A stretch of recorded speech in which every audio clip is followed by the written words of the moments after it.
shillings. This includes almost half of all fruits and vegetables produced. And we're looking at post-harvest handling because that's one of the roles that women play, sorting, grading. So it's critical that we address some of these challenges, and our panelists today are going to help us with this conversation about how we can best address these in a sustainable and scalable way. So let me introduce them, and as I call them out, they'll come up to the podium. We'll start with Martha Haley. Martha is a founder and director of ABS Africa, a digital and media events company sharing the voices of visionaries changing the African food system. Martha is redefining the conversation around food and agriculture, spotlighting the bold ideas shaping Africa's food future. Welcome, Martha. It's always nice to have her. The next one I'll introduce is Chris Hooker, who's the Chief Operations Officer at AvoPro EPZ Limited. They have pioneered sophisticated cold pressing techniques to craft premium grade avocado oil for culinary, pharmaceutical, and beauty application. He has a workforce of 70% women, and his company is committed to harnessing the potential of avocado waste by converting it into organic fertilizer. Welcome, Chris. Next up is Lillian Kerubo. Lillian is the head of environmental health and safety at Quickmart. For those of you who are not from Kenya, Quickmart is one of our leading supermarket chains, and she's responsible for health and safety. Quickmart buys a lot of food produce, buys and sells a lot of food produce. So we look forward to hearing from Lillian today. Welcome. Next up is Doris Canario, who's a board member of the Women Farmers Association of Kenya. She's representing the farmers from Tharaka Nithi, which is in the Mount Kenya region. She provides FAO certified training to smallholder farmers through women's groups, promoting traditional African methods of nutrition and value addition. She works with farmers on seed banking and so preserving genetic diversity. Welcome, Doris. And last up, we have Irene Kalondo Mumo, who's the CEO of Trueways Enterprise Limited, that uses climate-smart and regenerative agriculture strategies to produce organic fruits, vegetables, dairy, and honey. Her company is committed to equipping the community with business and life skills and has benefited from IFC's Sourcing to Equal project. Welcome, Irene. So I hope the microphones have, okay. So I'm going to shift down here. Then you and I can share this. So we check 1, 2. We have a table at the end of the podium that has a display of some of the things from Tharaka Nithi. And Doris will be mentioning some of what she's carried when it comes to her turn. But we're going to give each of you about 5 minutes. We have a nice big clock ahead of us. And I'll ask you one question, each of you. And we'll start our discussion with Martha. For Martha, what are some of the changes to the African food system that you have been highlighting through your platform? I know you've been working on a lot of different things. Can you highlight some of the female visionaries you've worked with? Yes, thank you. And thank you to IFC for inviting me. It's always a pleasure to be with you guys. So I just want to quickly go back and explain what Abzi means. So Abzi is a word in Tigrinya, which is a major language in Eritrea, and it means here.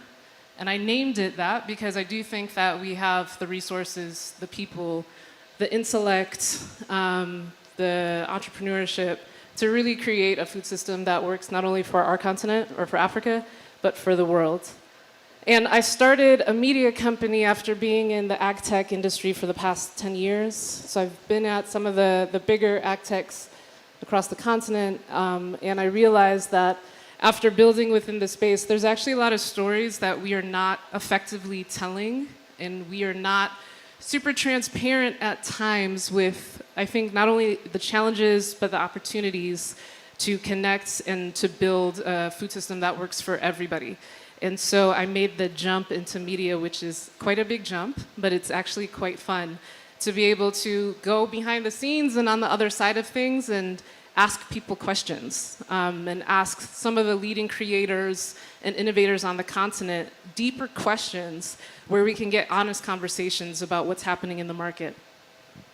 So when it comes to some of the things that I've been finding out on this quest, especially from women, is that there's a lot of interest to enter into the food and ag industry nowadays. Not only from the tech side, but a lot of new food businesses as well as farmers and into policy. And what I've realized and what I've noticed, especially about women entering into this space is, and we all know this, but obviously there are a lot of challenges for women to hold leadership positions and to have a larger voice in, say, across the sector. And for many of the women that I've been highlighting on our platform, many of them mention this. They mention, I don't want to be in front of the camera. I don't want to, have to market my business or, whatever I'm doing, my advisory support work, any of that. And I try to tell them, if you are not out there, if you are not explaining what your business is, then nobody will hear you, and you'll disappear into the ether. And one of the values that we are trying to bring into the market is how do we bring visibility to those women into all of their ideas? Because I've talked to a variety of investors, foundations, and such, and they say, there is a huge lack of visibility in terms of women entrepreneurs in the market creating all this great change. And if we don't have visibility, we don't have a pipeline.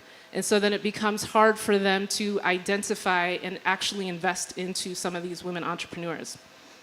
One specific entrepreneur is that I highlighted. We have a YouTube series. It's fun to get into all these social media channels, including YouTube. We have a new series called Tomorrow's Table. One of our first guests owns a tea company in Kenya called SIP. And she realized that after spending time in global hospitality around the world, she would work at Four Seasons, and she realized that high tea is a very big thing at these very fancy hotels. And so she would be sent to the Global Tea Expos. And they would never have Kenyan tea there under its own country represented by a Kenyan. And that was extremely frustrating for her because she said, this is our heritage, this is our legacy. Tea is a major crop in Kenya, so why are we not represented? And so she came back to Kenya to create a luxury tea brand, and now she's been pushing it. And the reason that I mention this story is because, number one, it's sometimes we don't understand how much we're actually missing from the global conversation or we're not represented. But number two is taking that jump to actually get into food and agriculture is really not easy. And number three, and I'll end on this note, the power of social media. That was one of the more highly engaged pieces of content that we had online. And why? Because people actually, even consumers, and I think we have to really, really start integrating what is consumer sentiment? What are people in Kenya and globally thinking about food safety? How do we get them to play a bigger role within the food system, rather than just be kind of this end consumer that we think about at the end of the day? They should really be partaking in these conversations and in our strategies. And very final note, I do think sometimes we do not have a high enough respect for the power of storytelling, particularly on social media. And I think for this industry, we actually need to get much more into social media. If you want to talk about youth, they are online. And I just want to use a very recent example. Last week, I was talking to one of the bigger retailers in Kenya, and she's the head of marketing. And she said that just last week, she changed her marketing budget from 30% social media to 80%, primarily TikTok. She said, we sell wellness products. Our youth are on TikTok. TikTok commerce entered into Kenya last year, and it is taking over. So she's like, their buying preferences are now to buy online. They're younger. The younger folks are the ones that are learning about wellness products and wellness, and I'm talking about food, through TikTok and social media, so we are meeting them where they are. That is a massive shift in a budget for digital advertising to go from 30% to 80%. No more traditional media, but social media. So I would actually ask all of us to think a little bit more of, if you want youth involved, if you want women involved, how do you meet them where they are, and how do you communicate to them about what we think are really important discussions? Thank you. Thank you. That's what happens when you give Martha the mic. Thank you, Martha. I think that's a great start. Chris, maybe you can tell us, we know women play a key role in your avocado company. What are some of the challenges that you faced with that female workforce, just so that we can understand? Good evening, everyone. My name is Chris Hooker again. I will talk a bit about AvoPro, who we are. AvoPro is an avocado oil processing or extraction company situated in Sagana. And we use the most or the latest technology in terms of processing, the extraction of the oil. We do both virgin, extra virgin, and conventional oil for export. That's why we are under EPZ. We do 100 tons currently per day, 24-hour operation. We are targeting to bring in the second line by end of this month to do 200 tons a day. So that's our target. We do like 1.6 million volume of 1,620 tons of extracted oil for export. So our markets are wide. We are in Europe and Americas.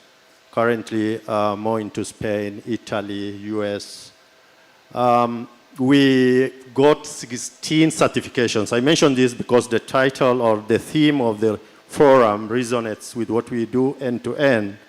So we are actually having 6 international certifications and 16 national certifications, and we are going through 2 more certifications for the GSCC and GCC. That is the Gulf and the Asia, so that we focus also on that market. In terms of employment, I must say we employ majority of our workforce are female. Let me just give some numbers. We do 200 employees at the sorting and grading area, all women. 224 hours. Out of the permanent employees of around 40, we make sure through our policy of inclusion and diversity, 50% are women. More so, we put women in the critical positions in the food processing. Why? In my view, they are the best. Let me give you an example of some positions. Quality assurance and quality control managers are all women. We've got women at the grading stage. In our lab, 2 of them, both women. Reason being, as far as food safety is concerned, nobody knows than the mother. Women in the house?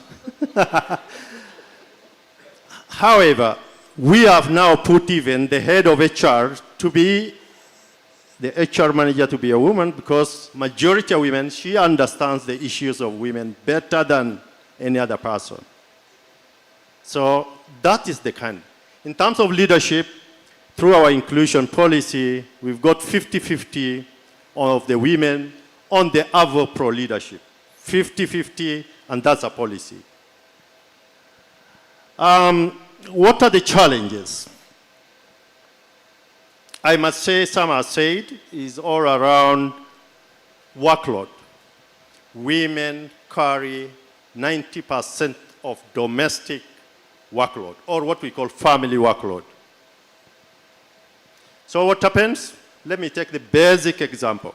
A child is admitted, Who gets admitted with the child? It's the mother. So for every admission of an infant that cannot stay in the hospital alone, we have always the absence of our employee workforce as a result of accompanying their children. So that's a challenge. But we are managing because we understand and we are human. And we have to be socially responsible. The other side of it is responsibilities.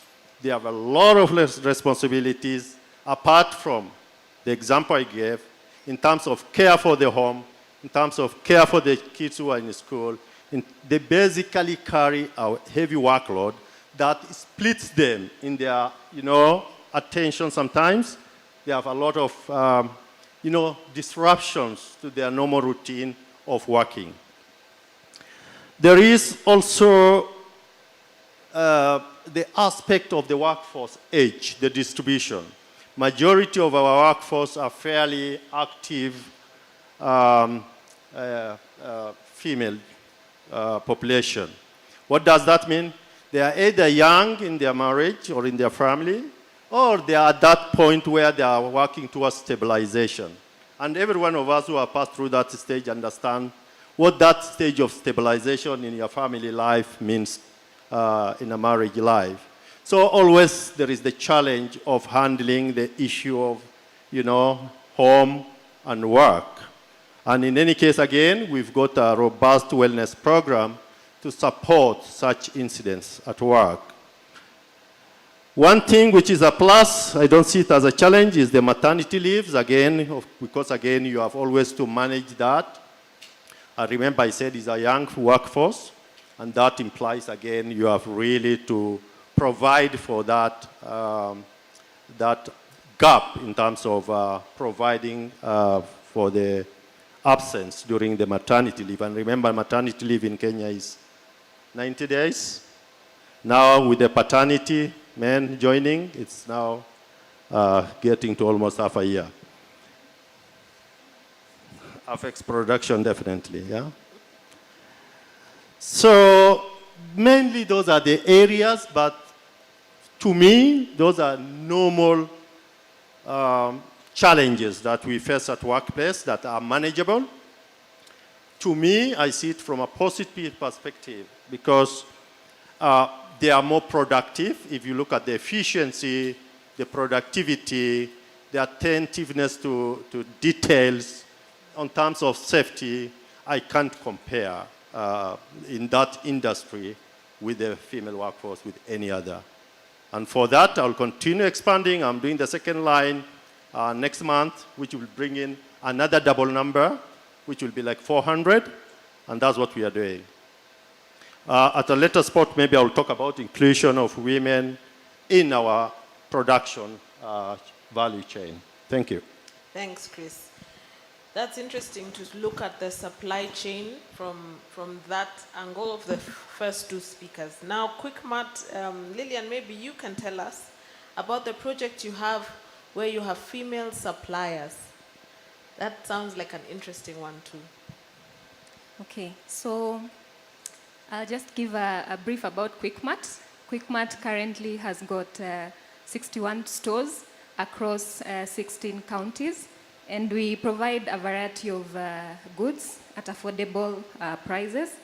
And among this variety of goods, what we pride ourselves in is providing quality fresh fruits and vegetables, and you'll realize quite a good amount of space is given to this particular product. And the model that we use is aggregator model, whereby 40% of our stores are supplied by women-led or women-owned businesses, aggregator businesses. So, and again, when we give these suppliers this job to supply, we do not forfeit food safety. So food safety gives the women-led organizations an edge when it comes to supplying to big retail or institutions that are keen on food safety. So again, these two suppliers or women-led organizations that we have at QuickMart we have supported them through technical assistance, because as retailers, when you come to the shelf to pick these fruits and vegetables, you're banking on QuickMart to give you a good product that is of good quality and that is safe. Then we have a job to ensure that the source or where this product comes from is handled in a safe way or produced in a safe way. So we have had technical assistance support through COLIAD. This is Committee Linking Entrepreneurship, Agriculture Development, just to ensure that the supply chain from the farm to the shelf is well taken care of in terms of food safety. And the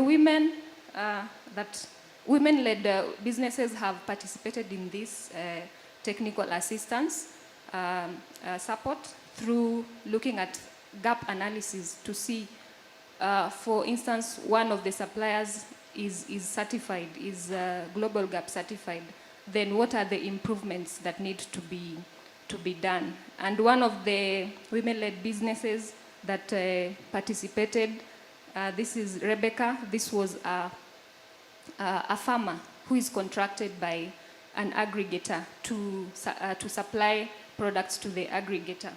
And I have seen an uptake or an excitement by these women-led organizations to participate in these technical assistance opportunities by participating in the gap analysis and also the trainings on food safety. So I have learned that women are open or are ready to uptake opportunities that are provided just to give them an edge in the food business. So just to conclude on this, I think with IFC providing advisory services, women should be considered, and also other organizations that provide technical assistance. Women should be considered greatly because they are ready and willing, and that will give them an edge, because even as we look for suppliers, we are looking at food safety as well. Thank you. Thanks, Lillian.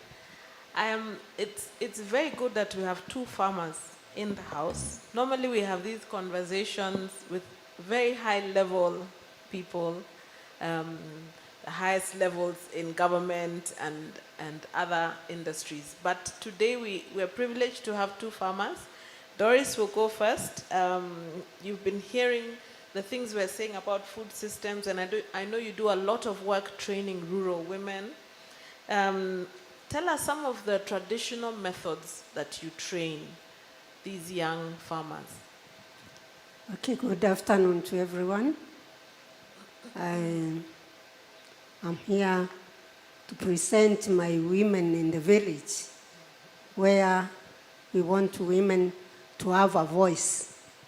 You know, when a woman is full of information, she has a voice to talk to herself or to the community around. And mostly, I in my trainings, I emphasize on food preservation, or the old way we did when our grandmothers were doing their own way. They had no things to preserve food with, but they had the old way of doing it, which is that about drying with the sun, which is very good to anything you want to dry, you want to preserve. This is one of the best methods. We have seen it is best in exercising to do. You can see some products there, they are organically grown and they are traditionally preserved. So about preservation, it is not just preservation, it is also a way of keeping our culture heritage moving. I I have a few of methods which we use in the field with my groups, because I work with groups, women groups. We have the fermentation, where we ferment things to keep our, especially like sorghum, millet. We do fermentation, which is very good and nutritious. And we have even foods where we keep them for a week without going bad. That is in the village, where they don't have fridges, where they don't have, you have to have a way. And that is the way which was used during old days. And also we saw it was another way, the drying. We saw it good for drying hibiscus, I have them there, lemongrass, chamomile, ginger, all are there. They are organically grown. And sun is the best, or shade drying also is the best method of doing all this. So I think in these methods, we normally emphasize that when we grow our crops organically, let it also go the traditional way. We don't use the chemicals, we don't use the herbicides, we don't use fertilizers, we just do it the organic way. So it is so interesting when we have these women on the ground and they are practicing all this on daily basis. And we are so proud that it has come up well, and they are doing it up to this date, and they are so, they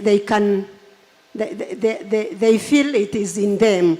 They feel they own it, and this is the way to go.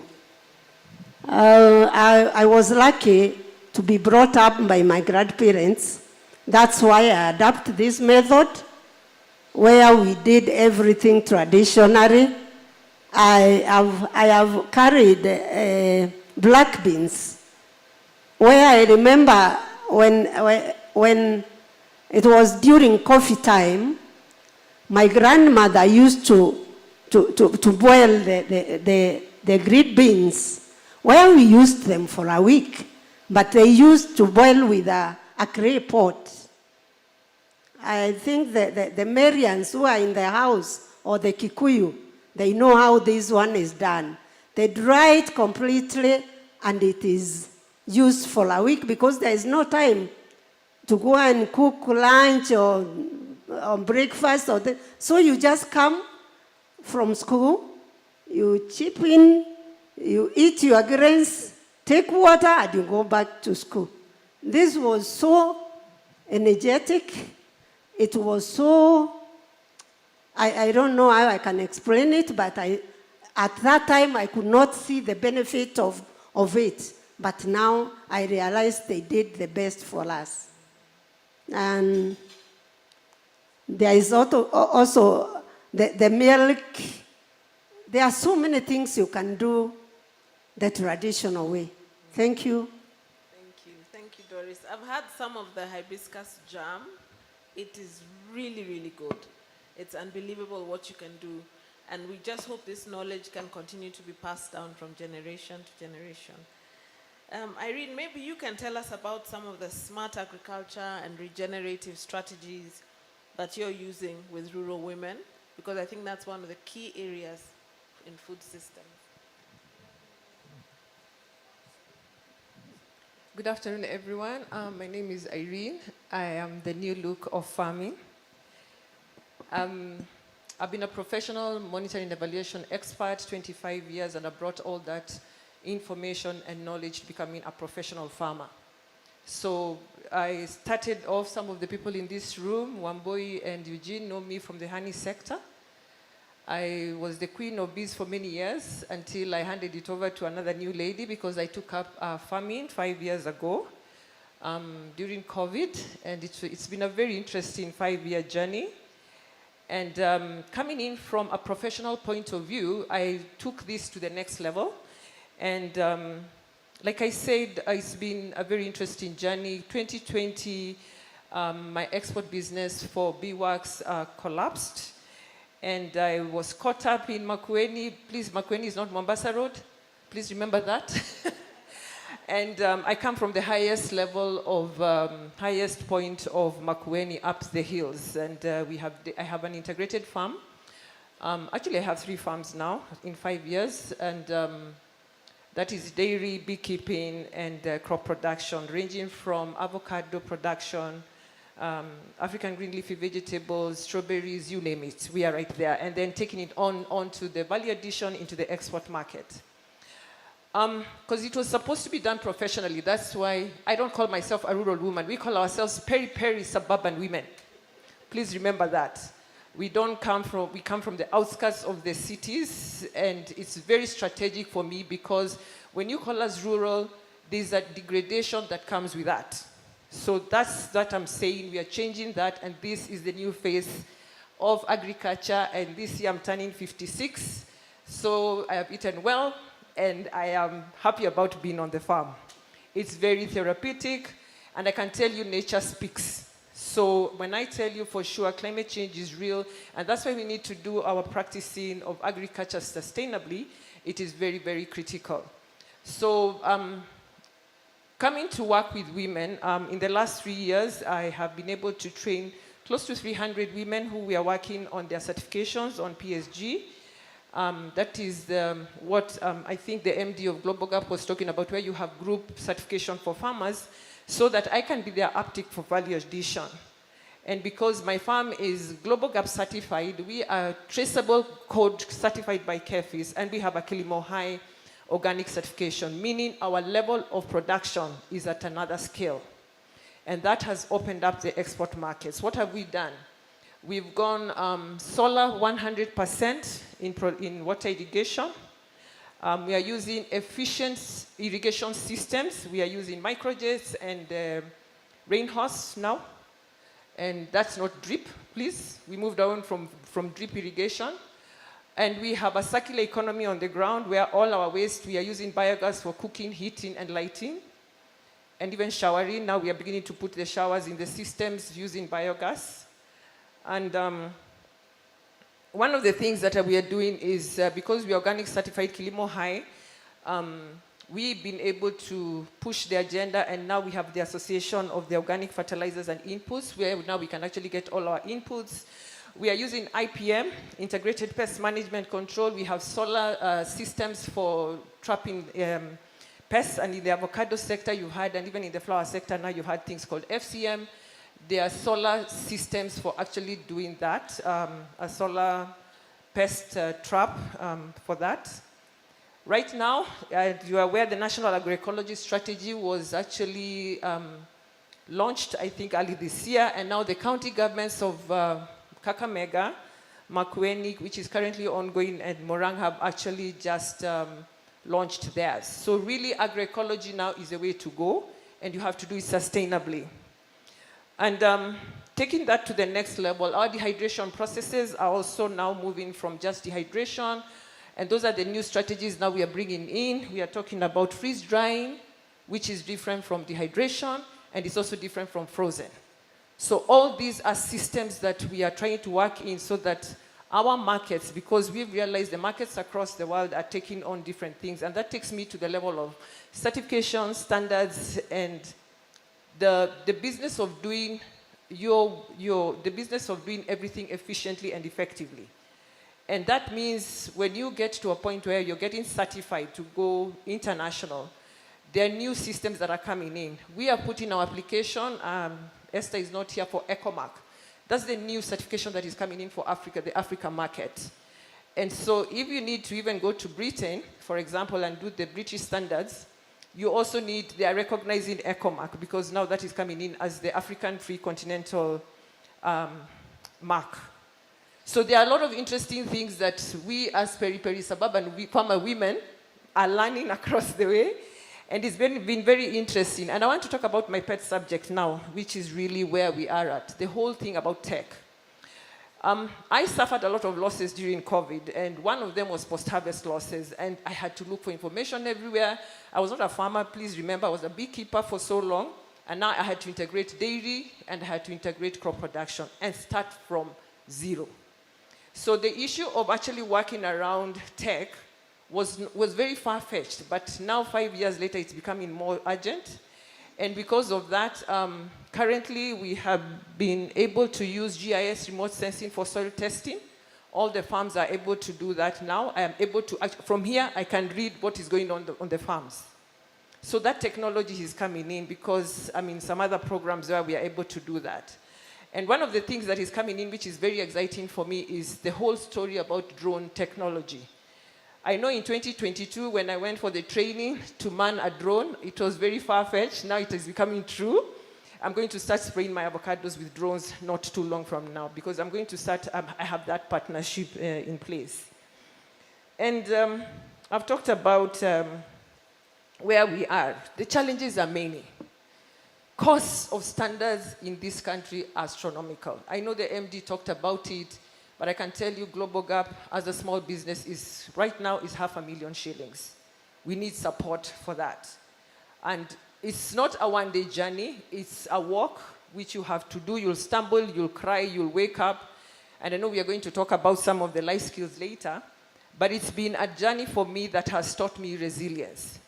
The other one is the whole issue of market access. Yes, I know we keep on complaining about market access. Markets are there, but we are not able to meet the standard. Right now, I don't know whether the Kenyans know that there's a very big challenge of markets to Europe because of the Red Sea challenge. The routing has changed to South Africa. It is increasing the length of period that the ships are taking, meaning that our produce is getting to the other side with a few challenges. Really, I don't want to say our fruits are immature because the pack house systems will not allow that, and I know Mr. Chris will say that. The pack house systems can never allow you to take an immature fruit out. So it is the systems of our logistics that are giving us challenges. E-commerce. E-commerce, I think, works for value-added products. Fresh is very technical. I can almost bet all the people in this room have never bought their tomatoes online. I can almost bet. And if you do, I can almost tell the person who brought them back to you to return them. We don't have an e-commerce, very well integrated e-commerce for fresh products in this country. Value addition will work. You'll like my products because I have a brand now with it. And that is where the value addition, and I like what Doris is talking about, the technologies around value addition are coming in and they're becoming better and better. I want to say the way forward for me in terms of tech. This is my pet subject. Now I've become an agri-techpreneur. I have developed a system which is working, putting all this together because I have walked that journey. Having been an entrepreneur for 25 years, 5 years back-to-back farming, and of those 18 in the honey sector, and having completed that value chain from production of honey to a skincare, to the export market, to authoring books, all the way to actually doing a movie, I have understood that system very well. So I've been able to integrate that into the crop production, value addition to market. Agriculture is becoming, agri-tech is becoming very critical, but what are we doing? The introduction of blockchain technology, and that brings in certifications. Working through that system so that it's seamless. And that was the challenges that we have because capacity building is missing for a lot of women. I've worked that process, so it's easy for me to develop that. We have an MVP now, we are collecting data. We've incorporated in the GIS remote sensing right now, and we can actually go all the way to value addition and bring in e-commerce. And I think that the peri-peri suburban women are going to take themselves to the next level. Thank you. Thank you very much. I will give you another round, but you only have 2 minutes to respond. And Martha, I'll skip you. You'll come at the end, but we'll go to Chris. And then you were saying you wanted to tell us something about nutrition, but then you can also talk about how you're turning avocado waste into organic fertilizer. Chris, go ahead. 2 minutes. Thank you very much. I'll actually take 2 minutes. As you know, most of the avocado finds itself in the export market as fresh produce. People in the farms call it waste, or what we call rejects. For us, we call it oil grade. It's not a reject. It's an oil grade of avocado that we process. Out of that processing that we do today, 100 tons per day, we do get two types of waste. That is liquid waste and solid waste. Those are like 30 tons a day and requires collection. So for compliance purposes, definitely we have to comply to ensure a proper waste disposal. We have a system. We use biological system to manage the liquid waste. But now we asked ourselves, what can we do with the waste that goes out? So we engaged R&D group to research on the components in that waste, both liquid and that. We found out that even the liquid waste, once you break down the fat, the oil, is actually one of the best fertilizers that you can get. The same applies for the solid waste. So with that, we are working with some partners, who are in 2 weeks' time should be setting up to actually do organic fertilizer. 100% organic fertilizer. And our partnership approach is we should be giving back to the farmers subsidized fertilizer in the avocado space, so that now they can do organic fertilizer in their farms. Why am I saying that? Actually, with Muranga alone, we registered 347 organic farmers. Because they cannot meet the certification, we incur the cost of certification to enable the products access the global market. Because all our products is for export, and we have to certify all those farmers. So that is around the waste. That's what we are doing. Besides the waste, we are also working with some team to work on the biodigester that actually is feasible, that waste will run our boiler, will run our standby generator, will cover all our electricity use. And that should be coming anytime again. And we have done the assessment and the feasibility, and it's doable. That now takes us to actually working on a carbon footprint. Okay? So that's around the West, and we are doing quite a lot. But again, we want to see what impact does it have, both on the environment and the social side, in terms of the people we work around. Thank you very much. Thank you, Chris. Let's see if Lillian can do a real 2 minutes. Tell us about your CSR project. I found it very interesting that QuickMart has that project. Okay, so we have a CSR project. You realize that we are in 16 counties, 61 branches, so we have a huge social responsibility. And we identified a unique need in Kajiado County. This is a pastoralist community, and we set up a pilot project for school farming. This is Kilimo Shuleni in Swahili. So school farming in Kajiado County, so that we ensure there is food security in schools and move away from food donations, because we can give you food today. How about tomorrow? How do you produce food sustainably? So that is what inspired the project. And this cannot be done single-handedly. This requires partnerships. So Partnership for Goals is an important SDG, which we have partnered with our suppliers, the school community, and also the administrative level at the Kajiado County. So with this project, we have been able to farm food crops to provide school meals to the children. This is a secondary school. And it has also helped the school community to learn farming from the students to the community members. That is, and why I'm giving this story particularly is because of the women that have worked in this farm. 70% of the women who have worked in this farm have really inspired us. And I realized that they are very excited. They have embraced the project. And this only leaves me to wonder if women are given resources, if access to resources is achieved for women. For instance, in the introduction, Lydia, you mentioned about access to land. So if they have access to these resources, the wonders that women could do.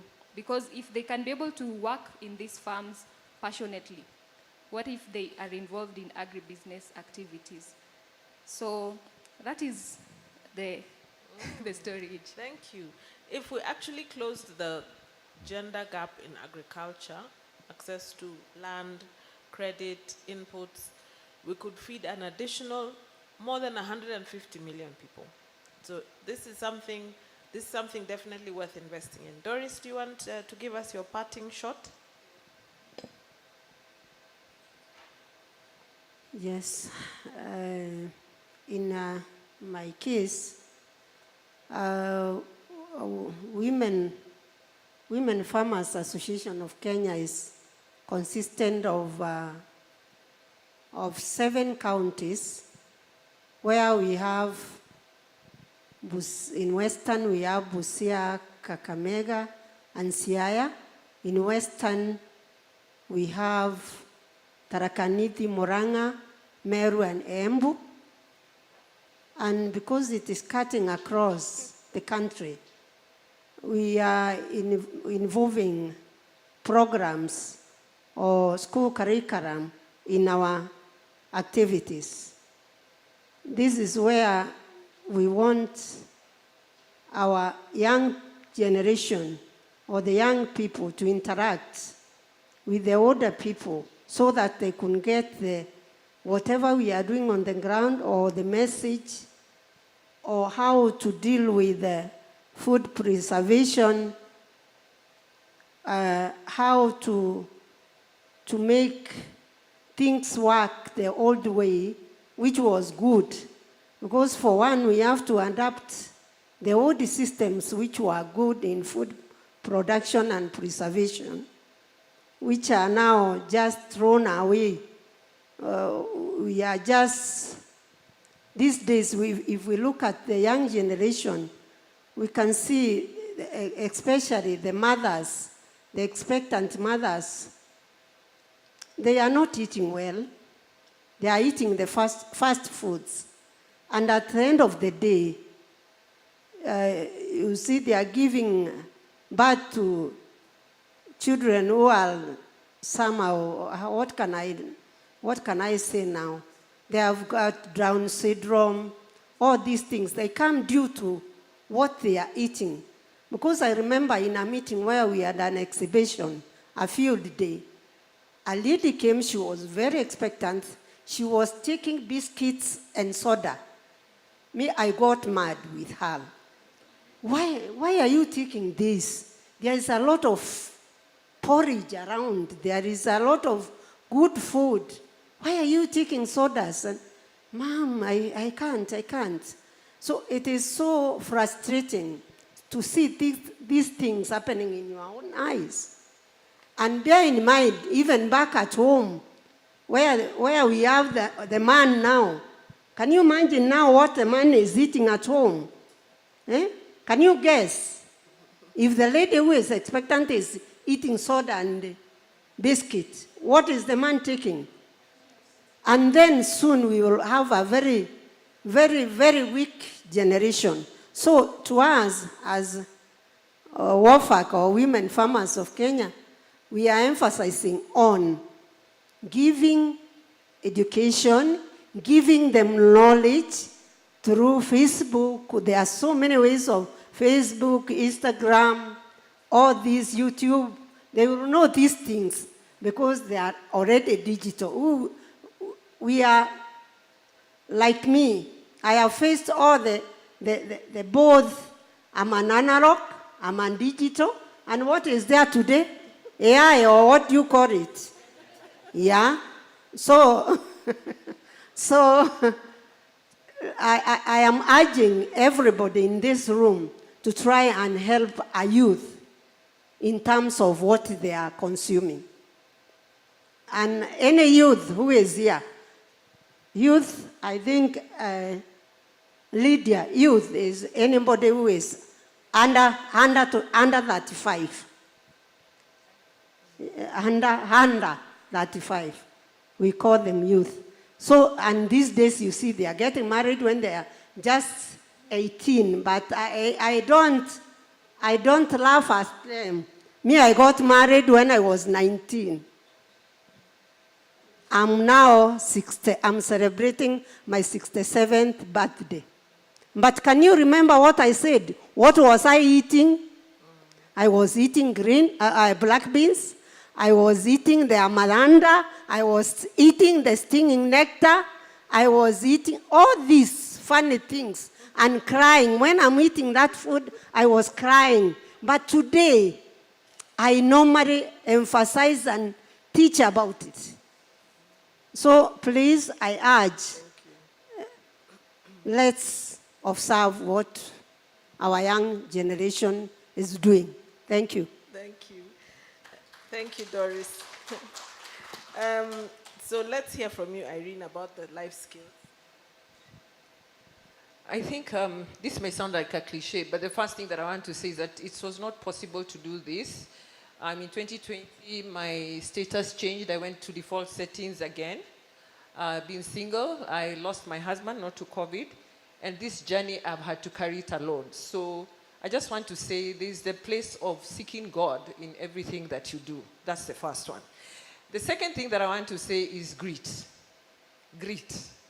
Let me tell you, if you see, I'm going to quote this. If you see a woman holding all together, respect her, support her, and uplift her. She's not just doing woman things, she's doing the impossible daily. I think that for me has been the mantra. I saw that yesterday somewhere and I thought it was good to actually speak of it. But then I've had moments of isolation, think through a lot of the things that I've had to. So part of the resilience and persistence in doing all these things has come from a point of just reflection. Because taking a strategic decision to go fully standard, is there a word like that? Farms getting full standards and certifications is not easy. It's very expensive on me. It's very expensive to run around and make sure the cows are being milked in good time. It's very expensive in terms of just putting the strategic direction of all these places, meaning, and I have farms in 3 different counties in this country. So that grit of just being there. But sometimes I've had to close out the noise from everybody who's putting me down. A lot of people have asked me, I know including my children, my son keeps on telling me, Mommy, why are you doing this? What is it? And I said, I want to eat well, I want to die healthy. Secondly, the first step is always the hardest to take. When I was locked in Makueni during 2020 COVID, and I just put my husband down after taking care of him for 4 years when he was unwell.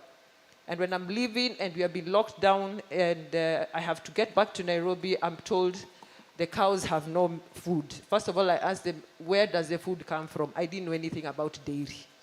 I had to learn. I lost 2 cows in the process, but I'm still there. The third thing is, like I said, you need to embrace isolation for clarity's sake. The fourth thing is that when you put yourself to achieve anything, it is possible. And I can say I've walked the talk, I've seen it happen, it's not been easy, but we are still there, we have not yet reached, and we are taking ourselves to the next level by God's grace. Thank you. Thank you. Thank you for being vulnerable. We appreciate that. Martha, can you close for us before we see if there are any questions? Yeah. So I guess in closing, I would say double tap on going on social media. Again, I think where is the conversation taking place right now? And we need to be there. I'm being very honest when I say that. And if you look at even digital advertising in this country, who are the top advertisers? Coca-Cola, alcohol, betting companies. So those are the folks that are actually talking to the general population. So if we want to talk about the fact that indigenous crops, and to your point about what we used to eat, when I gave birth to both of my daughters, my godmother gave me something that's called ga'at in Eritrea. It's made with barley. I had no idea what it was. She gave me a smoothie. I had no idea what it was. And she said, don't worry about it. This is what we've always had for hundreds of years. Just do it. It'll help you with milk production. It'll help you feed your baby. So we need to go back to some of our traditions. We need to share those stories. And we need to be proud of those stories. Because when we're proud and when we own that, then we are able to influence other people. And that influence is a really, really critical part of creating the type of change that we want when it comes to food safety and when it comes to the food system overall. Thank you.